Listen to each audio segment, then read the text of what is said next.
Shalom Akim. Call hello Yahawah Bahashem Yahawah Bahashem Hawakakwadash. Shalom to the Akim out there, the brethren that's pushing the truth, that's laboring in the word, and that's pushing the gospel of the great kingdom that's soon to come. Shalom to the Akwaf, the sisters that's listening in, that's remaining true to the faith and remaining faithful to their husbands and guiding their children. Shalom to the 12 tribes that scattered abroad throughout the four corners of the earth, and to the hopefully elect a hearty shalom, salutations. Barakatha. Now I want to get into this lesson here. This lesson is going to simply be called Shatter the Image, You Shatter the Kingdom. Right? Now, one thing that's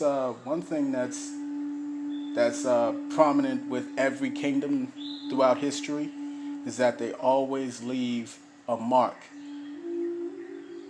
showing that there was a dominant force in that area, right? Statues, monuments, you know what I mean, like names after nobility, so on and so forth, right? That's been throughout all the ages. But one thing in particular that's happened with the nation of Edom is that their nation and their nation's rulership was primarily that of the caves, right? These Edomites are what you would call today so-called white people, right?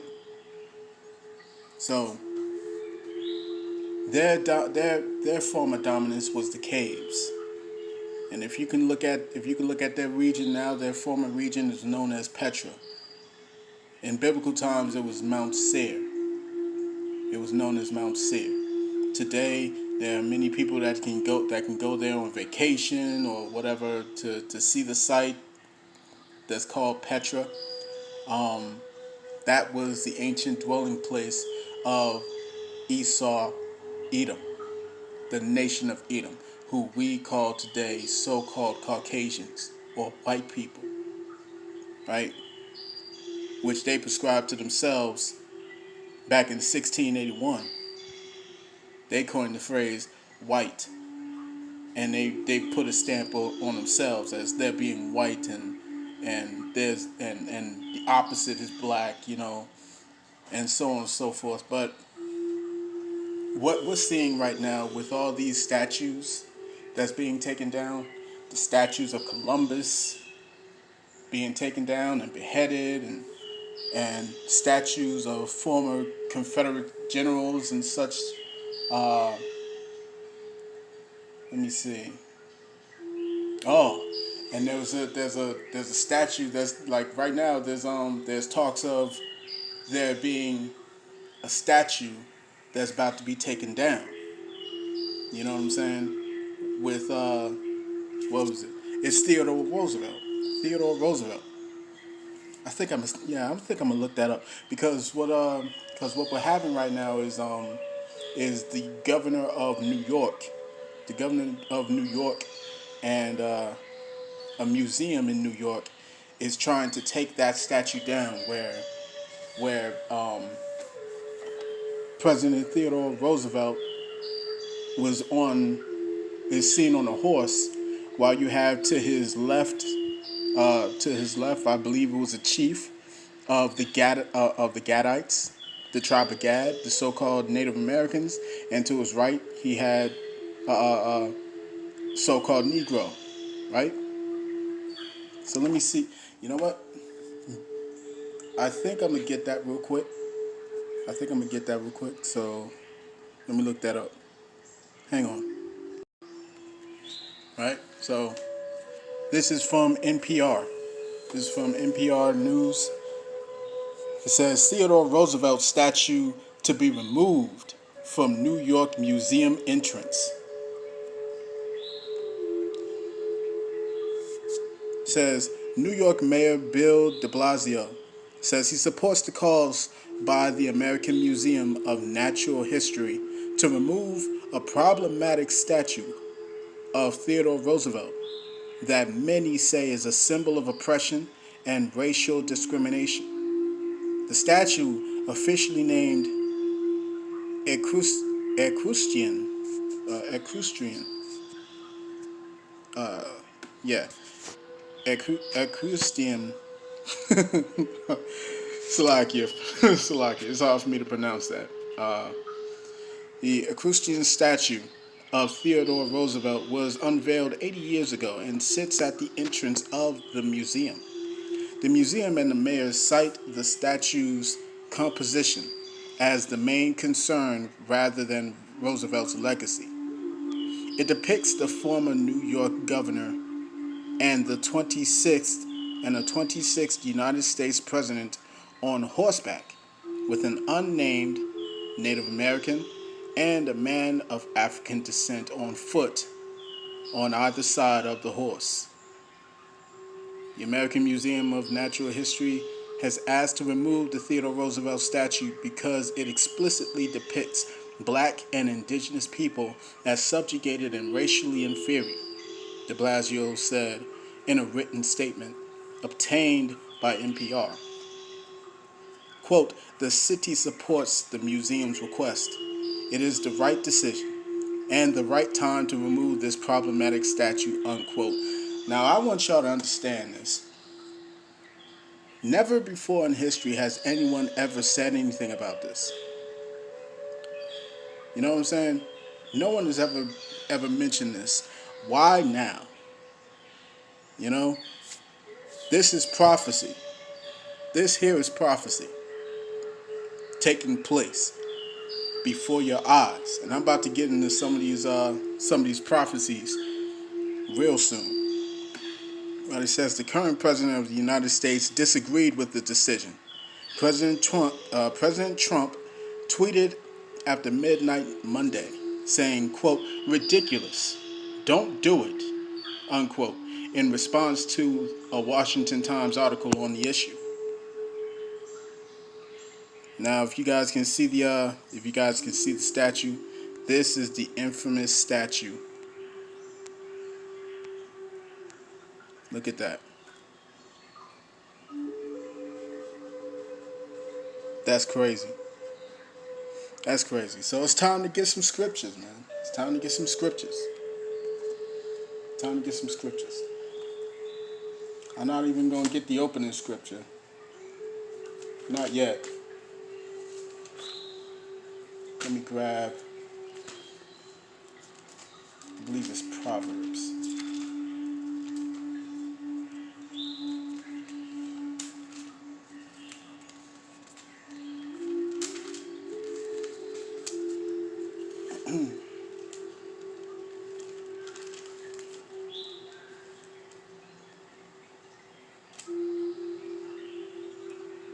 Let me see.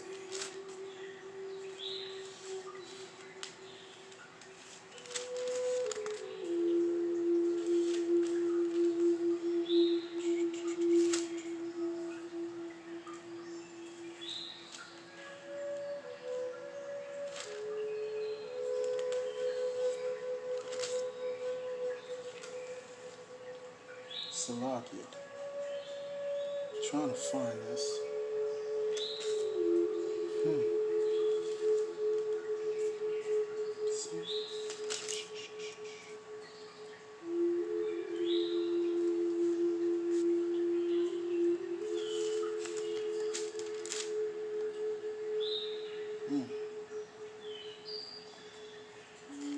Sure if I can find this.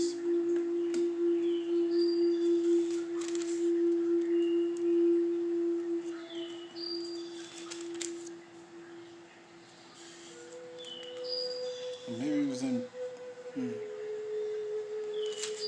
Not sure if I can find it. Not sure if I can find it. Hold on while I look this up real quick.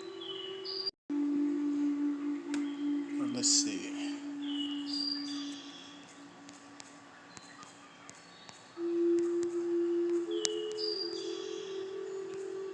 Oops.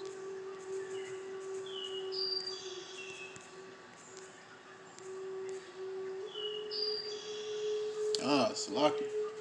That was Ecclesiastes. Ecclesiastes chapter 10. Alright. This is in the King James Version. Ecclesiastes chapter 10 verse 7 says, I have seen I have seen servants upon horses and princes walking as servants upon the earth. Right? So you have this image here. This image that depicts, let me see if I can get that back. This image that depicts a lowly servant, because that's what these Edomites are. They are lowly servants. In truth, they are lowly servants. And they are nothing in comparison. You see? And yet they're on horses. They're on horses. While we were the downtrodden. You see? To his right, you have the so-called Native Indians. The tribe of Gad. Right? That would be from the northern kingdom. And the northern kingdom of Israel is headed by the tribe of Ephraim. And then to the right, then to the statue's left, right? To your right, that would be a so-called so-called African American. Right? That would represent the tribe of Judah. That leads the southern tribe. And understand there are 12 tribes. And they all consist of the so-called Negroes, Latinos, and Native Indians. And all those around the world that descend from these people. So let me get Jeremiah.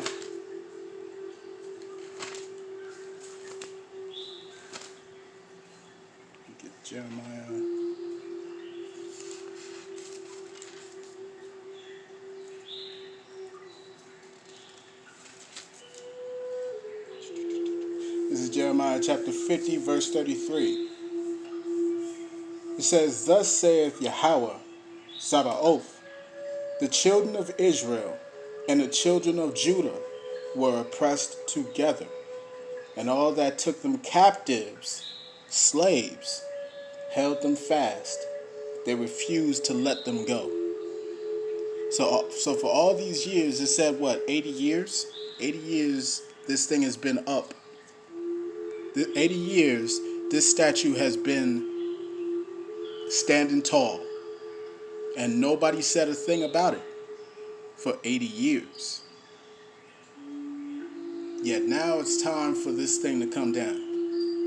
You're looking at the fall of a kingdom. You are looking at the fall of a kingdom. Right? And it all begins with the image. The image that these so-called white people, these Edomites, have tried so hard to uphold and keep in place. Their image. And it's going down. Right before their eyes. And before the face of the entire world. Everyone is seeing the fall of Esau, Edom. The fall of these so-called white people. Everyone is seeing their fall. Right? So, right now we have all these statues being taken down. You got this one with Theodore Roosevelt. You got these slave traders.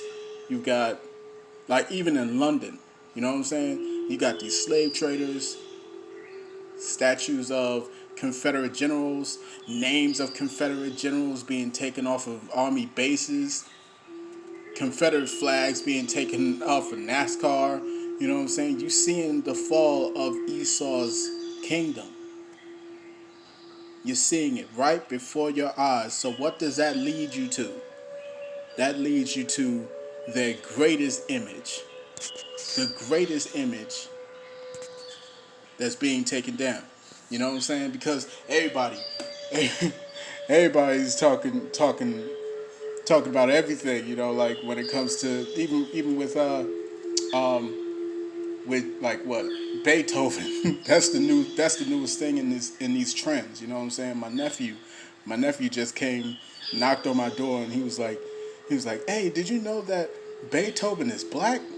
like, like, dude, you ain't telling me nothing new, man. You ain't telling me nothing new. You know, but that's the sign where we at. That's the sign of the times of where we at, man. You know what I mean? We are in the time of Esau's image being taken down, and the truth is coming out. You know what I'm saying? All right, so let me get Jeremiah chapter 49. Jeremiah chapter 49, verse 10. It says, "But I have made Esau bare. I have uncovered his secret places, and he shall not be able to hide himself. His seed is spoiled, and his brethren, and his neighbors, and he is not." You see, Esau can't hide anymore behind this image that he put up, that he portrayed all these years. He can't hide. There's nowhere to go. There's nowhere to run. You know what I'm saying? This is Obadiah. You get Obadiah chapter 1, verse 6. And it reads, "How are the things of Esau searched out? How are his hidden things sought up?" Look at this. All these things that were the absolute truth is being shown as a lie for the whole world to see. Now we're looking at a cornered beast. You see? So let me see something real quick. This post from Sean King. Now I personally don't know this man. I haven't looked him up, looked into him. I should.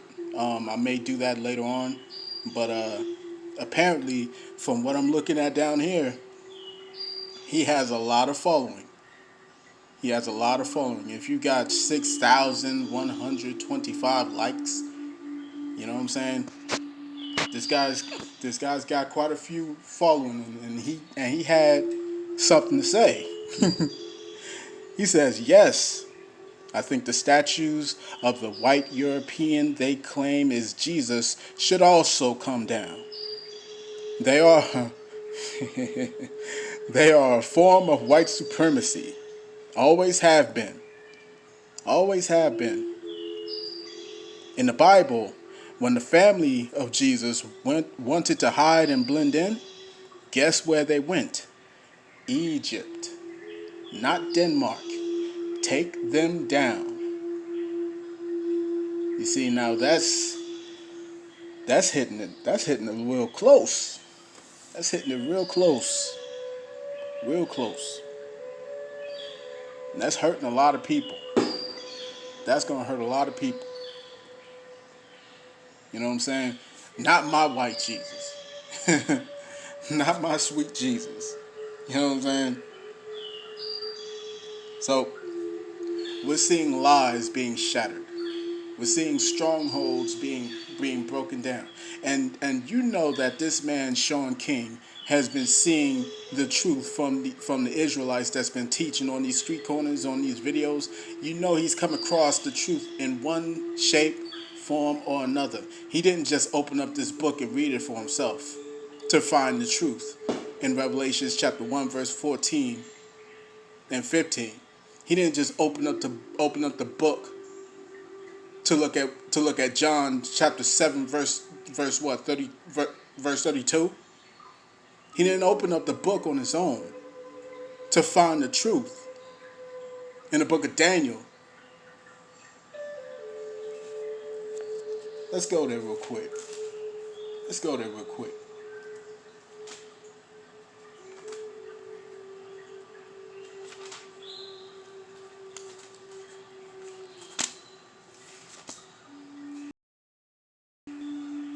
Daniel chapter Daniel chapter 9. Oh, excuse me. Give me Daniel chapter 10 verse 5. It's like this is Daniel chapter 10 verse 5. It says, "Then I lifted up mine eyes and looked, and behold, a certain man clothed in linen, whose loins were girded with fine gold of Uphaz. His body also was like the beryl, and his face as the appearance of lightning, and his eyes as lamps of fire, and his arms and his feet like in color to polished brass, and the voice of his words like the voice of a multitude." This man didn't just open up the book to go to these scriptures. He heard this. He heard it from somewhere. Where did he hear it from? He heard it from the prophets. He heard it from the prophets. You see what I'm saying? He heard it from the prophets that's out here on the street corners, that's out here teaching, that's doing these videos. He's heard it. He's heard it from people on social media, right? Who also learned from the prophets. You see, the truth has gone out. The truth has gone out. He didn't just open up the book in John chapter 7 verse 38 and read for himself. You see what I'm saying? He got that from the prophets. So check this out. It says in the Bible, when the family of Jesus wanted to hide and blend in, guess where they went? Egypt. They went to Egypt. Well, where is what people inhabit Egypt? See what I'm saying? Who inhabited it in ancient times? Yeah. These lies is being cut. These lies is getting cut, man. And Esau's hurt right now. Esau is definitely hurting right now. Because the only thing that they've had to uphold this rulership of theirs has been this one image. This one image. This. Just do a quick Google search. Do a quick Google search on all these giant statues of this Caucasian, so-called Caucasian, this heathen. Look at it. It's madness. It's madness. And all these so-called Christians, this is how you know that this has never been the truth, that these Christians have never had the truth. All the world has heard of Jesus. All the world has heard of Jesus, but no one has heard of Yahawah. No one has heard of him. No one. Everyone in the planet has heard of this man. Everyone on the planet knows this man. They know who he is. That's white Jesus. Oh, that's good old Jesus. Yes, that's good old Jesus. That's the Lamb. Nah. You see, all these years, everyone has known about this, and the end has not come. Yahawah has not shown up. You see, nobody knows about this man. This man, hair like wool, eyes red as fire, skin as burnt brass. No one's heard of this guy before. Yet his depiction is right here in the scriptures. Everyone's heard of him. No one's heard of him. Until now. Since the Most High laid the Spirit on the prophets for us to go out and teach and preach and to reach our people. Now everywhere, people are mentioning the Hebrew Israelites. Everywhere people are mentioning it. Everywhere. It's like wildfire. And it has reached to the gates of the nobles and all these higher up, these so-called Illuminati. They all know, and they are angry and they are fearful because they know what comes next. They know what comes next. The Israelites are getting together. They're waking up. You see what I'm saying? This was the valley of dry bones. The dry bones were the Israelites who didn't know who they were. That was the great falling away. Let me get that. Let me get that real quick.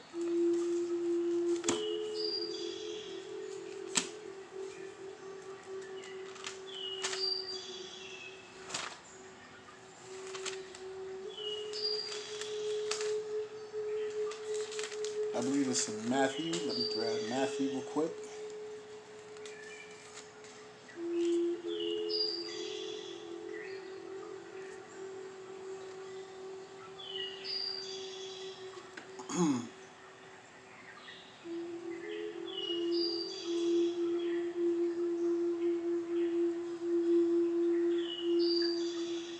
Oh, no, that's not what I need. Salaki. I believe what I need is in 2 Thessalonians.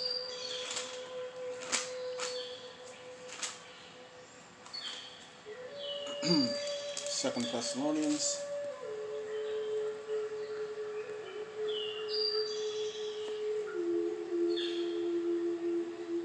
There we go. This is 2 Thessalonians chapter 2, verse 3. It says, "Let no man deceive you by any means, for that day shall not come." What day? What day is he talking about? He's talking about the end. He's talking about the day of salvation and the day of destruction. The day of destruction, when the Most High sends his son Yahawah to come back and pay a visit to this place. You see what I'm saying?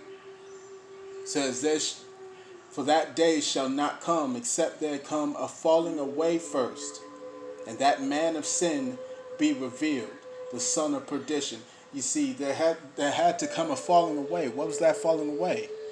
When the Israelites forgot who they were. You see, our people have been through all kinds of slavery.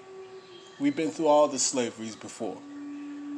We weren't just enslaved here in America.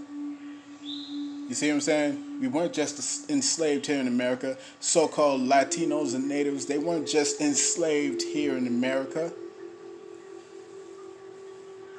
You see, we was under the Assyrian captivity.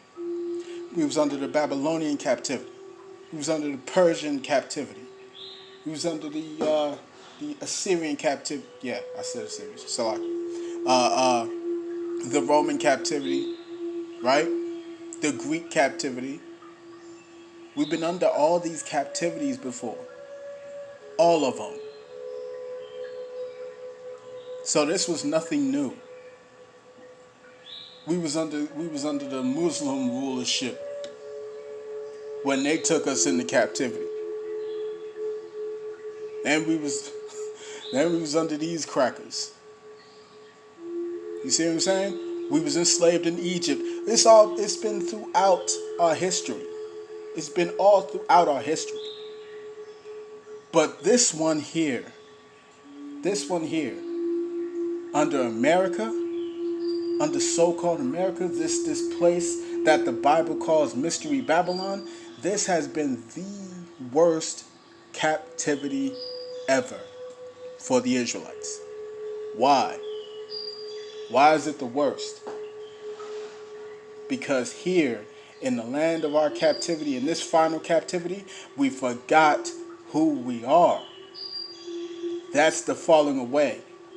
That's that falling away. And so who is this man and this son of perdition? It's that race of people. It's that race of people. It's the Edomites. Perdition means death, destruction. Who's the son of destruction? Who are these people that are so accustomed to destroying? It's Edom. It's Edom. Why is it that they hate it when you call them by their biblical names, Esau, Edom? It's because they know that's who they are. They know that's who they are. They have books talking about who they are. These Rothschilds and Rockefellers, they know that they are Amalek. They've stated as much. But for a long time, they've held this image throughout the entire world that that's not who they are. They've held this image around the world that the Messiah is white, that the saints are white. You see, so-called Caucasians. That the prophets are so-called Caucasians. That all the men of renown are so-called Caucasians. But that image is being destroyed right now. So what do you think would happen if they was to dismantle all those images? All those images of good old cracker pink booty Jesus. What would happen? You see what I'm saying? What would happen? You get rid of these things, all these idols. All these idols. You see? It's going to be nothing but chaos around here, man. Let me get this scripture. We go to 2nd Esdras, chapter 6, verse 28. It says, As for faith it shall flourish. Corruption shall be overcome, and the truth, which have been so long without fruit, shall be declared. You see, corruption is going to be overcome real soon. It's going to be over with. The truth is being declared. It is being declared throughout the entire world. Look at this madness. Ain't going to be no more of this. Ain't going to be no more of this. You see, the Most High said he's going to pay a visit to all these filthy ass idols that was built. See what I'm saying? Because all these people that's bowing down to these statues, to these idols, they all profess to be Christians. They all profess to be Christians. God-fearing. They all profess to love the Most High. They all profess this crap.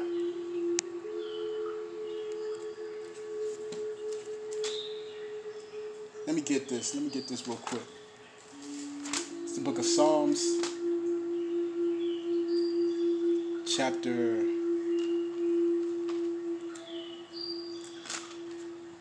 50.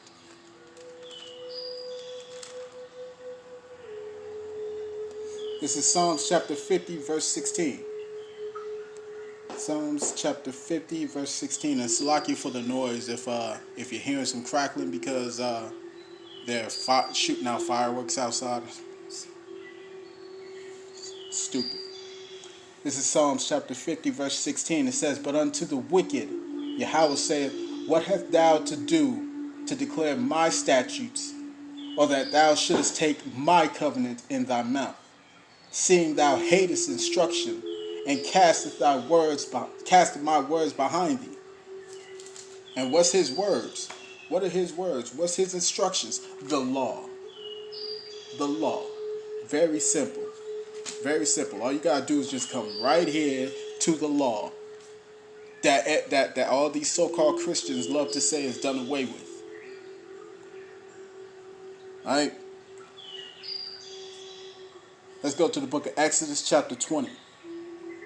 Exodus chapter 20 verse 4.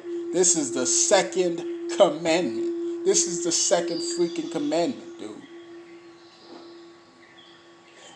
It says, Thou shalt not make unto thee any graven image or any likeness of anything that is in heaven above, or that is in the earth beneath, or that is in the water underneath the earth. Verse 5, thou shalt not bow down to them. Thou shalt not bow down thyself to them, nor serve them, for I am Yahawah.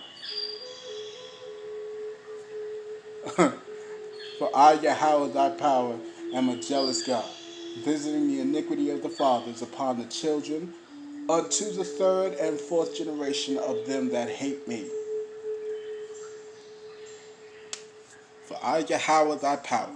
You see, the Israelites was told to never touch that stuff, to never make any graven images and bow down to them. You see what I'm saying? That's what's wrong with these damn heathens. Says to the wicked, he said, what have thou to do to take my statutes and my covenants into thy mouth? They hate instructions. They hate instruction. And they cast it behind them. Look at this madness. That needs to be taken down. That needs to be destroyed. And I ain't gonna hold my breath, because I know these damn devils, man. They're not gonna take it down. They're not gonna take it down. No, they're not gonna take it down. But that's fine, because the Most High is gonna take it down himself. And it's gonna be glorious. Let me get First Maccabees.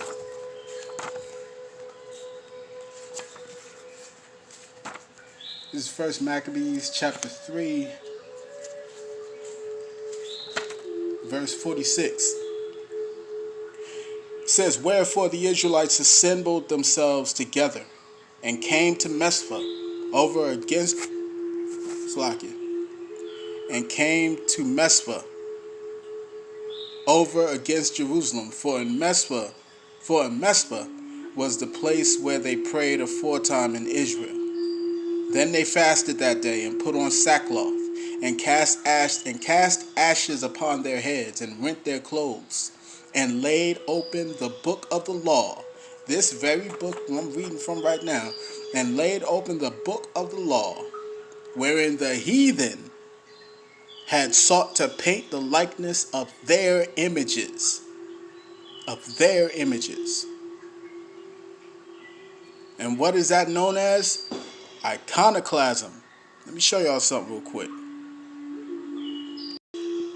Look carefully. This is what's known as iconoclasm. Look at the image of Yahawah in the background. Look at what he's doing right now. Look what that heathen was doing in that picture. You see, that's what the Renaissance was all about in the Dark Ages. That's what the Renaissance is all about, because they called it the Dark Ages because all of Europe, Salakia, all of Europe was ruled by the so-called Negro. All of Europe. All of it. It says iconoclasm is the social belief in the importance of the destruction of icons and other images or monuments, most frequently for religious or political reasons. Now think about that. Think about that. For religious and political reasons, or political reasons. What could be political about a white Jesus? A white Messiah? What could be political about that? You see, if you control a religion, or if you control political dominance, you will control everything else that comes with it. You see? You control it all if you can control the mind. How could this be political? they couldn't have had slavery the way they had slavery without that image. That image, this image right here, was essential and critical to everything. It was critical to all their plans. Without this image, they could not have subjugated the so-called Negroes, Latinos, and Native Indians the way they did. They could not have pulled it off without taking our book.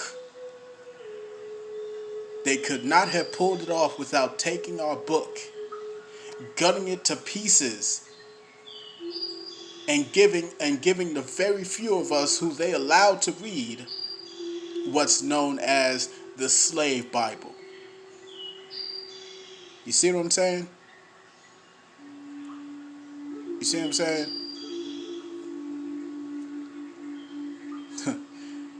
So yeah, man.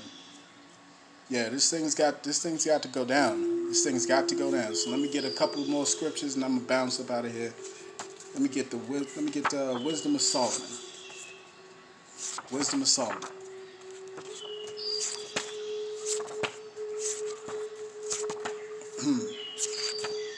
Chapter 14. Wisdom of Solomon, chapter 14. I'm going to read a couple verses. I'm going to start at verse 10. It says, "For that which is made shall be punished together with him that made it. Therefore, even upon the idols of the Gentiles shall there be a visitation." Shall there be a visitation? You best understand there's going to be a visitation, dude. You best understand there's going to be a visitation on this.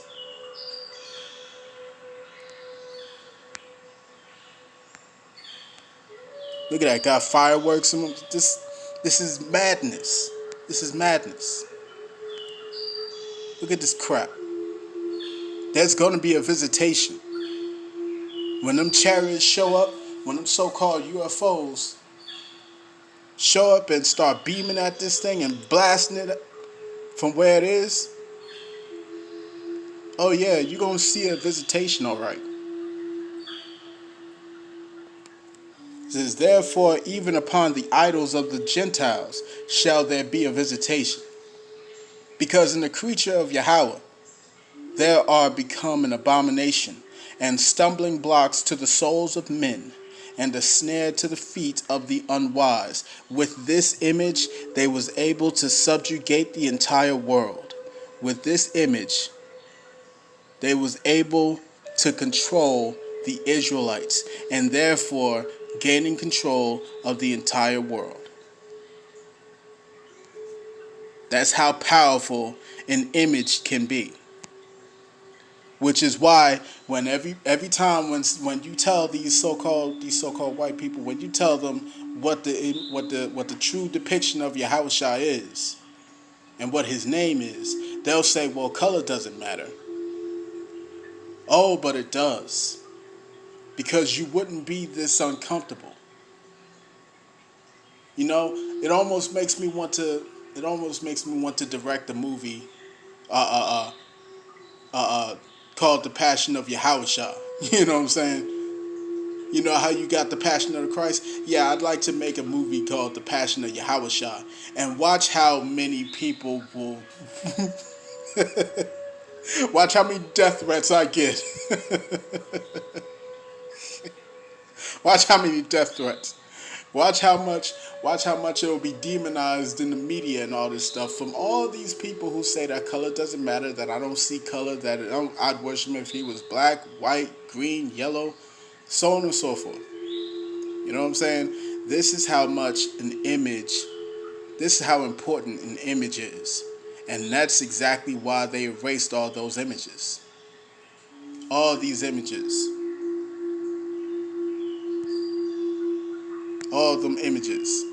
And gave us this. And gave us this. You see what I'm saying? All the images like this. Where it shows us as regal and the rulers.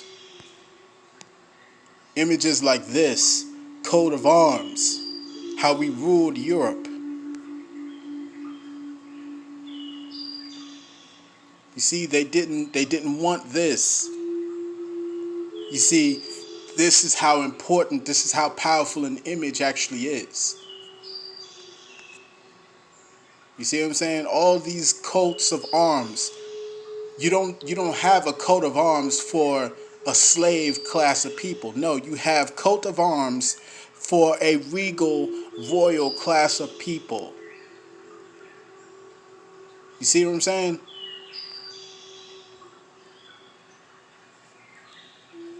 Let me continue on. I'm going to jump down to verse 16. Wisdom of Solomon chapter 14 verse 16. It says, thus in process of time, an ungodly custom grown strong was kept as a law. You see, you were supposed to pay homage. You're supposed to pay homage to this nasty ass image, this ugly ass image. You're supposed to pay homage to it. You're supposed to bow down. You see what I'm saying? It says, thus in process of time, an ungodly custom grown strong was kept as a law, and graven images were worshipped by the commandments of kings, whom men could not honor in presence, because they dwelt far off. They took the counterfeit of his visage from far, and made an express image of a king, of a king, of a king. Look at this. And made an express image of a king whom they honored, to the end that by this their forwardness they might flatter him that was absent, as if he were present. Also the singular diligence of the artificer did help to set forward the ignorance to more superstition. For he, peradventure, willing to please one in authority, forced all his skill to make the resemblance of the best fashion. And so the multitude, allured by the grace of the work, took him now for a god, which a little before was but honored as a man. And this was an occasion to deceive the world. To deceive the world. Slack image acting crazy. To deceive the world. For men serving either calamity or tyranny. You see, how did they subjugate the Israelites? How did they subjugate the so-called Negroes, Latinos, and Native Indians so well? How did they get us? How did they get us like that? Through this. That's how they got us. That's how they got us. Why did they separate us from our mothers and our fathers? Why did they do that? So we wouldn't know. So we would forget the truth. So we would forget the truth. Generation after generation after generation, we would forget. And this was an occasion to deceive the world, for men serving either calamity or tyranny did ascribe unto stones and stocks the incommunicable name. This is blasphemous. I'm gonna end this off with Job.